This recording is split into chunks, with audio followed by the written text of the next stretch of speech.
నమస్కారం గంటారావానికి స్వాగతం. ముందుగా ప్రధాన అంశాలు. సుదీర్ఘంగా కృష్ణా యాజమాన్య బోర్డు సమావేశం. పట్టిసీమ దృష్ట్యా అదనపు జలాలు కోరిన రాష్ట్రం.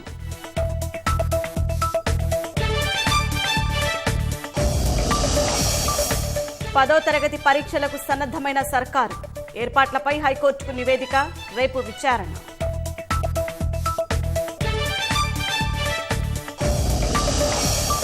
కాంగ్రెస్ నేతల సింగూరు పర్యటనను అడ్డుకున్న పోలీసులు.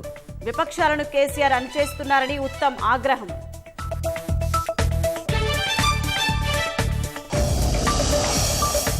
హైదరాబాద్లో వైద్య సిబ్బందిని వెంటాడుతున్న వైరస్. కోవిడ్ విజృంభణ దృష్ట్యా సెలవులు రద్దు చేస్తూ ఆదేశాలు.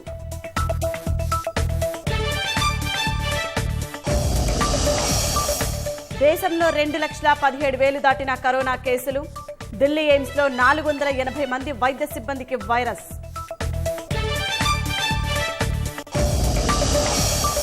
బ్లాక్ లిస్టులో 2,550 విదేశీ తబ్లిగీ జమాతే సభ్యులు. 10 ఏళ్ల పాటు భారత్ లో ప్రవేశించకుండా నిషిద్ధం.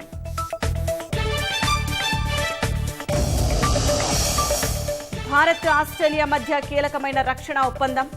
ఆన్లైన్ సమావేశంలో బంధం బలోపేతంపై చర్చలు.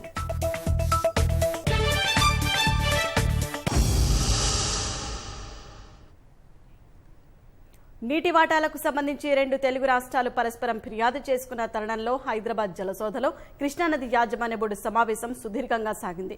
మధ్యాహ్నం మొదలైన సమావేశం సాయంత్రం వరకు తెలుగు రాష్ట్రాల అధికారులు, ఇంజనీర్లు ఆయా రాష్ట్రాల వాదనలను కృష్ణా బోర్డుకు వినిపించారు. రాష్ట్రం తరపున వాదనలు వినిపించామన్న సాగునీటి పారుదల శాఖ ముఖ్య కార్యదర్శి రజత్ కుమార్ తాగునీటి కోసం చేసిన కేటాయింపులను 20% మాత్రమే పరిగణలోకి తీసుకోవాలని కోరామని చెప్పారు. పోలవరం, పట్టిసీమ ద్వారా గోదావరి జలాలను కృష్ణాకు మళ్లిస్తున్నందున ఆ మేరకు రాష్ట్రానికి అదనపు జలాలు ఇవ్వాలని కోరినట్లు పేర్కొన్నారు.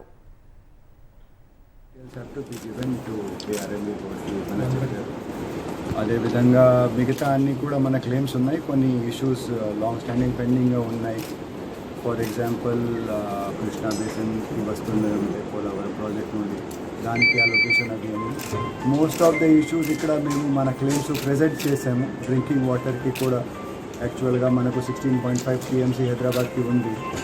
బచ్చా వాటి ప్రకారం మనకు 20% చూపించాలి, కానీ లెక్కలు మొత్తం చూపిస్తున్నారు. నీటి వాటాలకు సంబంధించి 2 తెలుగు రాష్ట్రాలు పరస్పరం ఫిర్యాదు చేసుకున్న తరుణంలో హైదరాబాద్ జలసోధలో కృష్ణానది యాజమాన్య బోర్డు సమావేశం సుదీర్ఘంగా సాగింది. మధ్యాహ్నం మొదలైన సమావేశం సాయంత్రం వరకు తెలుగు రాష్ట్రాల అధికారులు, ఇంజనీర్లు ఆయా రాష్ట్రాల వాదనలను కృష్ణా బోర్డుకు వినిపించారు.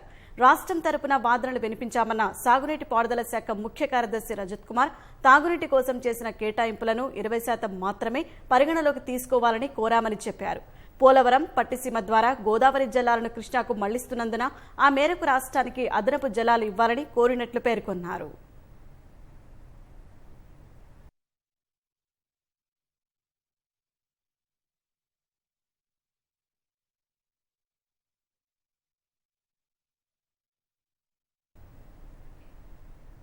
పట్టణాలను ఆదర్శంగా తీర్చిదిద్దేందుకు ప్రతి ఒక్కరూ కృషి చేయాలని మంత్రి కేటీఆర్ సూచించారు.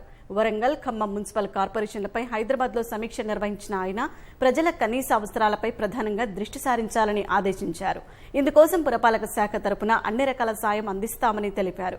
ప్రస్తుతం జరుగుతున్న పనుల్లో ప్రాధాన్యత పరంగా ముఖ్యమైన కార్యక్రమాలను వెంటనే పూర్తయ్యేలా కార్యాచరణ చేపట్టాలని కలెక్టర్, కమిషనర్లను ఆదేశించారు. త్వరలోనే అన్ని కార్పొరేషన్ల కమిషనర్లకు ఒకరోజు శిక్షణ నిర్వహిస్తామని, ఆదర్శ పట్టణాలుగా తీర్చిదిద్దేందుకు చేపట్టాల్సిన కార్యక్రమాలపై నిపుణులతో చర్చించనున్నట్టు కేటీఆర్ తెలిపారు. వరంగల్, ఖమ్మంలో రహదారుల నిర్వహణ, ఫుట్పాత్ నిర్మాణం, గ్రీనరీ ఏర్పాటు, జంక్షన్ల అభివృద్ధి, శౌచాలయాల నిర్మాణానికి ప్రాధాన్యమివ్వాలని సూచించారు. పట్టణాల్లో ప్రస్తుతం ఉన్న తాగునీటి సౌకర్యం, మౌలిక వసతుల కార్యక్రమాలపై ఆయన సమీక్షించారు. విలీన గ్రామాల్లో నూతన మున్సిపాలిటీ చట్టం ప్రకారం నిధులు ఖర్చు చేయాలని మంత్రులకు సూచించిన కేటీఆర్ ఈ నెల 3వ వారంలో వరంగల్, ఖమ్మం పట్టణాల్లో పర్యటించనున్నట్లు వివరించారు.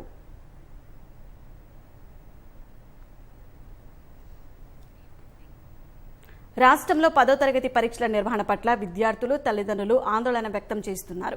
హైదరాబాద్ కేంద్రంగా చదువుకుంటున్న విద్యార్థులు లాక్డౌన్ కారణంగా సొంత జిల్లాలకు చేరుకున్నారు. ఈ నెల 8 నుంచి పరీక్షలు తిరిగి ప్రారంభం కానున్న నేపథ్యంలో తిరిగి హైదరాబాద్కు వెళ్లి పరీక్ష రాయాల్సి ఉంటుంది. రాజధానిలో రోజురోజుకు కరోనా కేసులు అంతకంతకు పెరుగుతుండటంతో చిన్నారులను హైదరాబాద్ పంపాలంటేనే తల్లిదండ్రులు భయపడుతున్నారు. సిబిఎస్ఈ మాదిరిగా విద్యార్థులకు స్వస్థలాల్లోనే పరీక్షలు రాసేలా అవకాశం ఇవ్వాలని విజ్ఞప్తి చేస్తున్నారు. హైదరాబాద్ లోపల ప్రతిరోజు కేసులు విపరీతంగా పెరుగుతున్న పరిస్థితుల లోపల మిగతా జిల్లాల నుంచి రాసే పిల్లలందరూ కూడా హైదరాబాద్కు వెళ్లడము, హాస్టళ్లలో ఉండడం, అద్దెకు తీసుకున్న గదులలో ఉండడం చాలా ఇబ్బందితో కూడుకున్న సమస్య. తీవ్ర మానసిక ఒత్తిడికి గురవుతున్నారు. ప్రస్తుతము వారు ఉన్న చోటి నుంచే పరీక్షలు రాయడానికి అవకాశం కల్పిస్తే తల్లిదండ్రులకు మరియు పిల్లలకు మానసిక ఒత్తిడి నుంచి రిలీఫ్ రావడం జరుగుతుంది. కృష్ణానది యాజమాన్య బోర్డు చైర్మన్ పరమేశం మీడియాతో మాట్లాడుతున్నారు. ప్రత్యక్ష ప్రసారం ద్వారా చూద్దాం. ఇంపార్టెంట్ పాయింట్స్ ఏదైతే డిస్కషన్ జరిగిందో, వీటి మీద అయితే డిసిషన్స్ జరిగినాయో అవన్నీ కవర్ చేశాను ఈ ప్రెస్ నోట్లో. సో అదర్ దాన్ దట్ నేను మళ్ళీ ఇది చదివి చెప్పడం అవసరం లేదు. Okay, important points I will read. అంటే పూర్తి తెలుగులో కష్టం కొంచెం కదా. Okay. Andhra Pradesh and Telangana were directed to submit detailed project reports of all the new projects taken up by them for appraisal and technical clearance by Krishna River Management Board and Central Water Commission and for sanction by Apex Council. The states have stated that they would submit the DPRs with due permission from their respective state governments.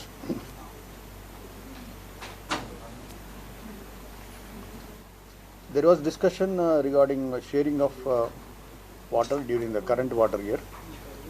In the last 3 years, the water was shared in the ratio of 66 and 34 between Andhra Pradesh and Telangana, excluding minor irrigation and diversion of Godavari water.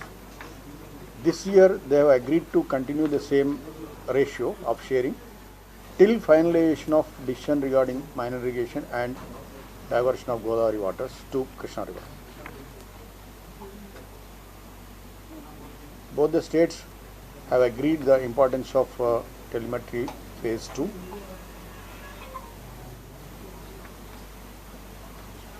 and they have agreed to make available necessary funds to go ahead with implementation of telemetry phase 2.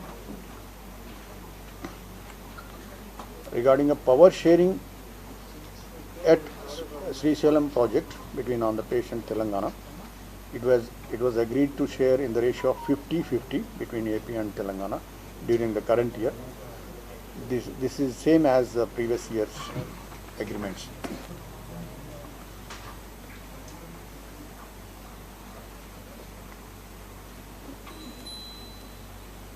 There was a request by the state governments to exempt utilizations made by the states during flooding period when all the systems were surplusing, because you know that in the last water year in 2019-20 there was a lot of surplus water that has flown into the sea. During that period they wanted to share the water of that surplus water that has flown, and it was to be decided in what ratio it was to be shared. For that purpose a committee was constituted under the chairmanship of one chief engineer in Central Water Commission, New Delhi, with members from both the states of Andhra Pradesh and Telangana and Krishna River Management Board. Tentatively it was agreed to share that surplus water in a ratio of 50 and 50 between AP and Telangana till finalization of the issue by that committee.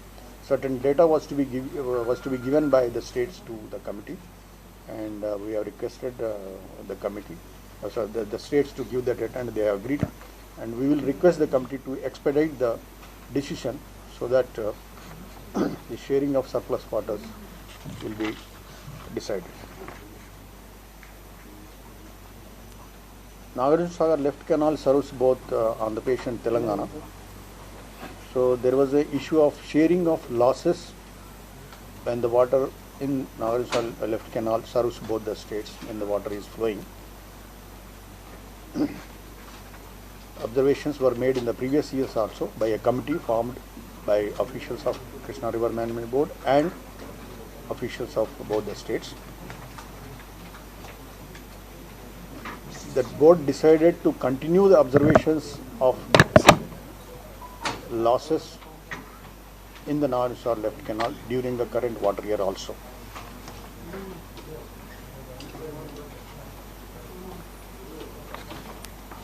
There was an issue regarding accounting of only 20% of withdrawals made towards domestic water supply as consumptive use. It was agreed to refer the matter to Central Water Commission to decide on the matter issue.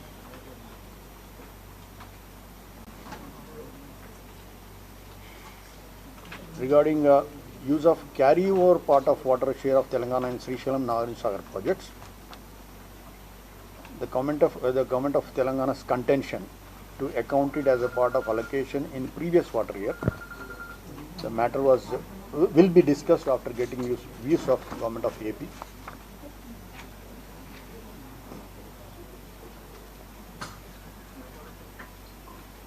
There was the issue of sharing of waters diverted from Godavari to Krishna basin to be shared between Andhra Pradesh and Telangana. This has been referred to Ministry of Jal Shakti, and the views of Ministry of Jal Shakti are awaited. There was a demand by Government of Andhra Pradesh to shift the headquarters for KRMB as per the Andhra Pradesh Reorganization Act 2014. The AP government has asked the board to shift the headquarters to its capital city. In the earlier meeting taken by Ministry of Home Affairs on the issues arising out of AP Reorganization Act, it was decided that final decision regarding shifting of headquarters will be taken by Minister of Jal Shakti, and this matter was also discussed in earlier meetings, etc. And this issue will be referred to our Union Ministry of Jal Shakti for appropriate decision regarding shifting of headquarters of KRM. So these are the important issues, in which there are certain other issues also, not very important. That's why this is the press release we want to give. Sir రెండు రాష్ట్రాలు పరస్పరం ఫిర్యాదులు చేశాయి. చెప్పండి. తెలుగులో అంటే ఇవి కాకుండా వేరే ఏమైనా ఇష్యూస్ ఉంటే ఇంకా ఏం పోతిరెడ్డి పాడుకు సంబంధించి ఫిర్యాదు చేసింది తెలంగాణ ప్రభుత్వం 203 జీవో ఆపాలి దాని మీద ఏం discussion? Already this matter was communicated, and KRMB direction was already given to the state governments to submit the DPRs and not to go ahead with the project. It was already communicated. It's open in the press. అంటే చాలా ప్రాజెక్టులు పాతవే మేము కొత్తవే చేపట్టలేదు అని రెండు రాష్ట్రాలు కూడా చెప్తున్నాయి సార్. దానికి సంబంధించి బోర్డు ఒపీనియన్ అదే చెప్పాను కదా, ఫస్ట్ పాయింట్లో అదే board has asked to submit the detail project reports. మీరు కొత్త ప్రాజెక్ట్సా పాత ప్రాజెక్ట్సా ఏవైనా కూడా ఏవైతే అప్రైజ్ చేయలేదో, ఏవైతే శాంక్షన్ చేయబడలేదో వాటన్నిటి డీటెయిల్ ప్రాజెక్ట్స్ రిపోర్ట్స్ సబ్మిట్ చేయాలని చెప్పాను బోర్డు. అంటే మళ్ళీ ఫర్దర్ మీటింగ్ ఏమైనా ఉంటుంది సార్ దీని మీద? ఇప్పుడు ఇంకేం లేదు. డిపిఆర్స్ ఇచ్చిన తర్వాత మళ్ళీ ఫర్దర్ డిపిఆర్స్ టెక్నికల్గా ఇక్కడ అప్రైజ్ చేస్తాం. అది అందులో ఏమున్నది మీటింగ్ పెడతారా? మీటింగ్స్ జనరల్గా మీటింగ్స్ ఉండవు. ఏమైనా అబ్జర్వేషన్స్ ఉంటే అడుగుతాం స్టేట్స్ని, మళ్ళీ స్టేట్స్ రిప్లై ఇస్తారు. ఇచ్చిన తర్వాత బోర్డు మెయిన్ ఫంక్షన్ ఒకటి ఏంటంటే ప్రాజెక్ట్ రిపోర్ట్స్ అప్రైజ్ చేయడం. అవి ఇక్కడ అప్రైజ్ చేసిన తర్వాత సెంట్రల్ వాటర్ కమిషన్ ఒపీనియన్ కూడా తీసుకుంటాం. ఎందుకంటే కొన్ని ఇష్యూస్ ఇంటర్స్టేట్ మ్యాటర్స్ ఉంటాయి, లేదా కొన్ని హైడ్రాలజీ సంబంధించిన మ్యాటర్స్ ఉంటాయి, డిజైన్స్ ఉంటాయి, రకరకాల ఇష్యూస్ ఉంటాయి కదా, అవి సెంట్రల్ వాటర్ కమిషన్ కూడా అప్రైజ్ చేయాలి as per the act only. So రెండు టెక్నికల్ క్లియరెన్స్ ఇచ్చిన తర్వాత ఎపెక్స్ కౌన్సిల్లో పెడతాం. That is the process. Meetings అవసరం లేదు నార్మల్.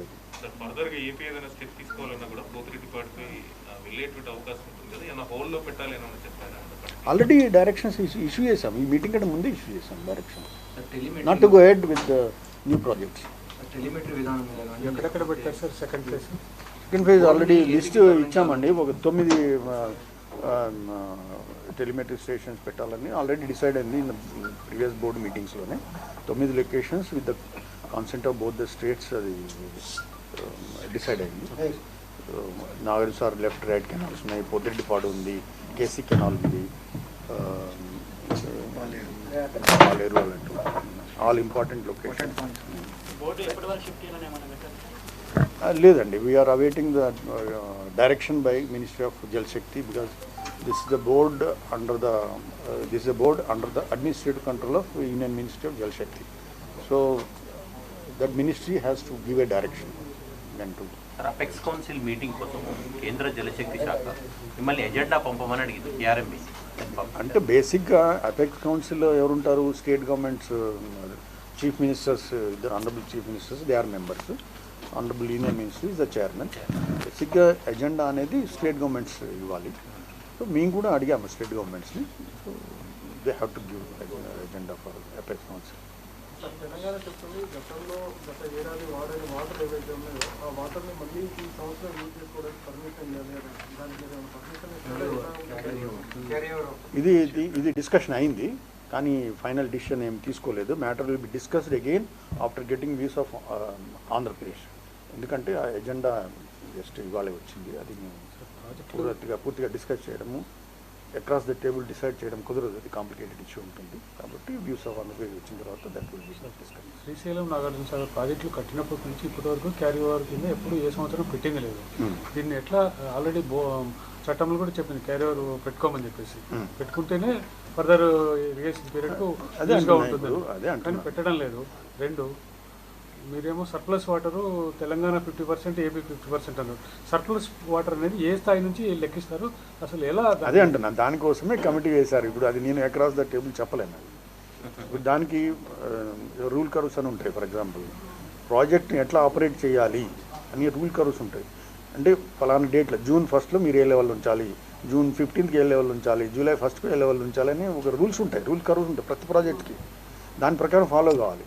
ఫాలో కాకపోవడం వల్లనే కేరళలో 2019లో చాలా ఫ్లడ్స్ వచ్చినాయి, రూల్ కర్వ్ ఫాలో కాకపోవడం వల్లనే. ఇప్పుడు రూల్ కర్వ్ డిసైడ్ చేశారు. మొన్న సెంట్రల్ వాటర్ కమిషన్కి వెళ్ళి they decided rule curves for the projects.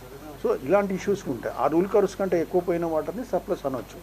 So it has got అంటే వేరే ఫ్యాక్టర్స్ కూడా ఉంటాయి. ఏ లెవెల్కి వెళ్తే, ఏ టైంకి ఏ లెవెల్కి వెళ్తే సర్ప్లస్ అనాలి, అంత ఈజీగా తేల్చేది కాదు. కాబట్టి కమిటీ వేశారు. అది కమిటీ ఎప్పటి లోపల కాన్స్టిట్యూట్ కావచ్చు సార్? కమిటీ ఆల్రెడీ కాన్స్టిట్యూట్ అయింది. ఒకసారి వీడియో కాన్ఫరెన్స్ ద్వారా, ఎందుకంటే కోవిడ్ ఉండడం వల్ల వీడియో కాన్ఫరెన్స్ ద్వారా మీటింగ్ అయింది. వాళ్ళు డేటా అడిగారు స్టేట్స్ని. డేటా పూర్తిగా ఇవ్వలేదు. ఒక స్టేట్ ఇచ్చింది, ఒక స్టేట్ ఇస్తామని చెప్పారు. So we have asked the state to give the data. They said they will give 1 month time, and we will request the committee to finalize the issue as early as possible. కమిటీలో ఎవరెవరు ఉంటారు sir? కమిటీలో Chandrababu commission chief engineer New Delhi ఒకరు ఉన్నారు, and he is the chairperson. Interstate waters wings of Andhra Pradesh and Telangana నుంచి members ఉన్నారు, and 1 member of Krishna river management ఒక member ఉన్నారు. That is the committee constitution. And ఇది కాదు, ఇంకొకరు ఉన్నారు, హైడ్రాలజీ అండ్ ఇంటర్స్టేట్ మ్యాటర్స్ వాళ్ళు. సార్ లెఫ్ట్ కెనాల్కి సంబంధించిన మెయిన్ ఆబ్జెక్షన్స్ ఏంటి సార్ ఏపీ చేస్తున్నటువంటి? ఏపీ అబ్జెక్షన్ అని కాదు, ఏంటంటే వాటర్ వాళ్ళకి రీచ్ కావట్లేదు. వాళ్ళకు ఎంత ఇయర్ మార్క్ చేస్తున్నామో అంత రీచ్ కావట్లేదు. ఎందుకంటే లాసెస్ ఎక్కువ ఉంటున్నాయి. మధ్యలో పంపింగ్ కూడా ఉంటుంది, కొన్ని ఆథరైజ్డ్, కొన్ని unauthorised. That's the problem, basic problem. Sir telemetry మీరు సెకండ్ ఫేజ్ అంటుంటారు, ఫస్ట్ ఫేజ్ లోనే చాలా ప్రాబ్లమ్స్ ఉన్నాయి. టెలిమెట్రీ దగ్గర సరిగా రికార్డు కావట్లేదు. లేదు, ప్రాబ్లమ్స్ ఏమీ లేవు. యాక్చువల్లీ క్యాలిబ్రేషన్ అనేది జరిగింది ఫర్ లాస్ట్ 3 seasons. 3 seasons అన్ని.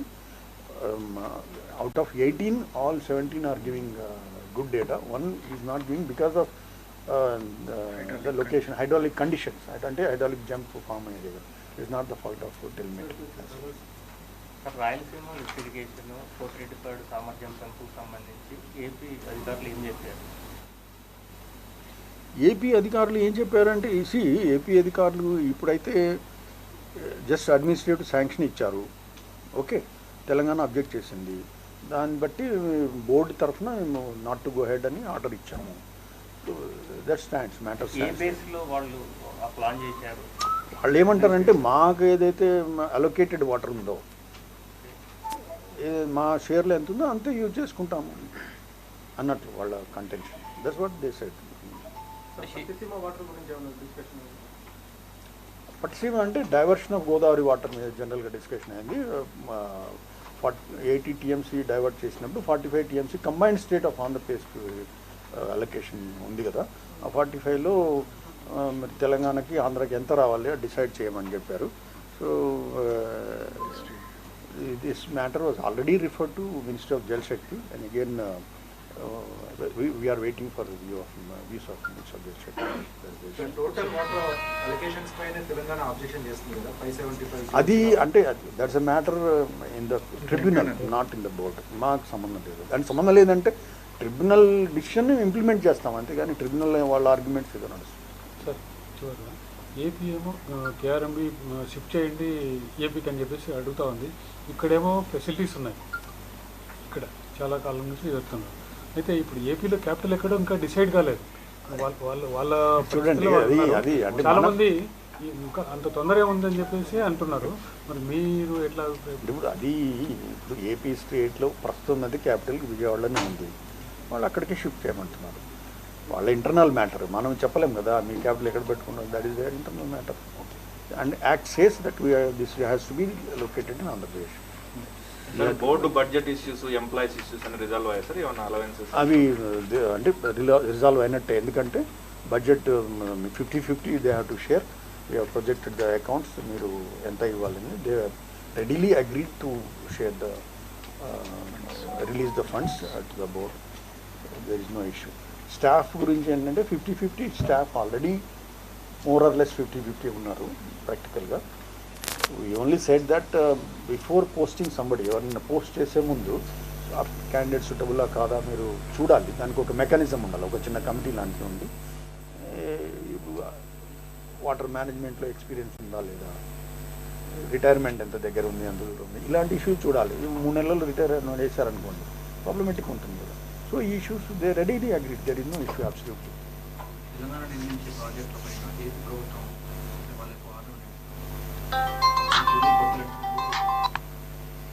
వాదని చెప్పాను కదా. న్యూ ప్రాజెక్ట్ అంటే ఏంటి అనేది ఒక డెఫినేషన్ మీద డిఫరెన్స్ ఆఫ్ ఒపీనియన్ ఉన్నది. మేము మినిస్ట్రీ వ్యూ ఏంటంటే ఏ ప్రాజెక్ట్స్ అనే అప్రైజ్ ఏదైతే కాలేదో, టెక్నికల్ క్లియరెన్స్ కాలేదో కాంపిటెంట్ అథారిటీతో, they should all be treated as new projects and they should be technically appraised and cleared by KRMB and CWC and put up to Apex Council. That is the thing.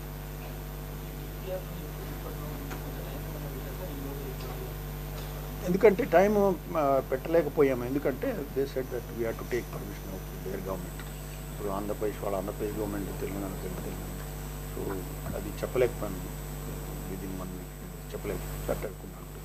సుదీర్ఘంగా జరిగినటువంటి ఈ meeting only ఒక నిర్ణయం అనేది final అయింది. అంటే board ఇక్కడ నుంచి ఆంధ్రప్రదేశ్ అది ఒకటే అయింది అంటున్నారా? ఈ వాటర్ ఇయర్లో మీటింగ్ మీరు చాలా బాగా చేశారు. సుదీర్ఘంగా ఎప్పుడు జరగలేదు. Thank you very much.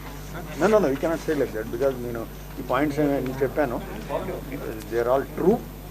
They are all discussed jointly by both the state officials and the major development. Thank you very much.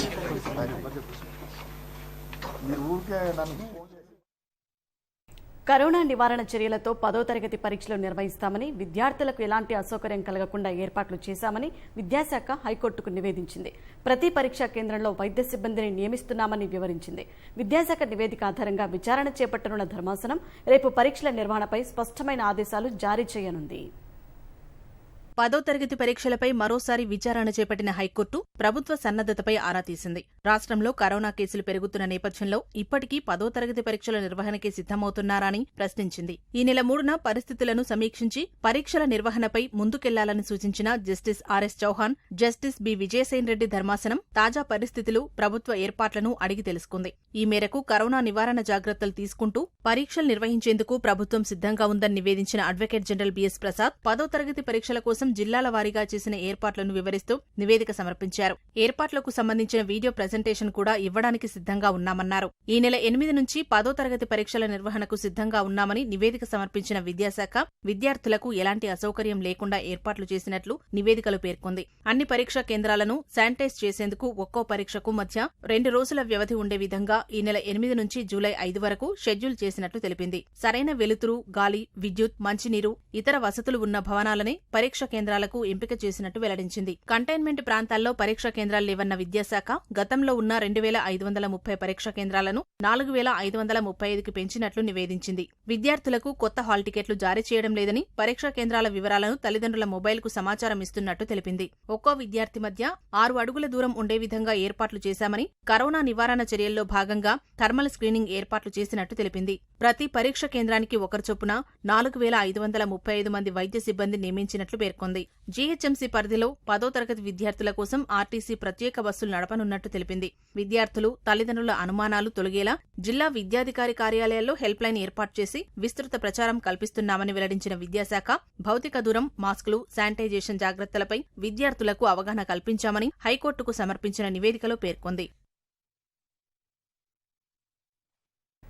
హైదరాబాద్లో కరోనా కొత్త కేసులు మరిన్ని బయటపడుతున్నాయి. అంబర్పేటలో ఇవాళ ఒక్కరోజే 16 కేసులు నమోదయ్యాయి. హైదరాబాద్ ఆర్బీఐలో 4 కరోనా పాజిటివ్గా తేలగా కార్యాలయాన్ని మూసివేసినట్లు తెలిపింది. నిమ్స్లో మరికొంతమంది వైద్యులు, సిబ్బందికి కోవిడ్ పరీక్షలు చేశారు. కిడ్నీ సమస్యతో 3 రోజుల క్రితం చేరిన మహిళకు పాజిటివ్గా నిర్ధారణవగా డయాలసిస్ విభాగంలో వైద్యులు, సిబ్బంది అప్రమత్తమయ్యారు. గాంధీ ఆసుపత్రిలో వైరస్తో ఓ గర్భిణి కన్నుమూయగా ఆమె కుటుంబ సభ్యులు, బంధువుల వివరాల్ని అధికారులు ఆరా తీస్తున్నారు. బాలానగర్లోని వినాయక్ నగర్లో 64 ఏళ్ల వృద్ధుడికి కరోనా సోకింది. ఎర్రగడ్డ డివిజన్లోని న్యూ ప్రేమ్ నగర్లో 40 ఏళ్ల మహిళ వైరస్ బారిన పడ్డారు. కుత్బుల్లాపూర్ పరిధిలోని చింతల్ వాణినగర్లో 50 ఏళ్ల వ్యక్తికి కరోనా వచ్చింది. గిరినగర్లో 6 నెలల పాపకు వైరస్ సోకగా తల్లిదండ్రులకు నెగిటివ్ వచ్చింది. మేడ్చల్ జిల్లా చింతలపల్లి మండలంలో ఓ వృద్ధుడికి వైరస్ నిర్ధారణ అయింది.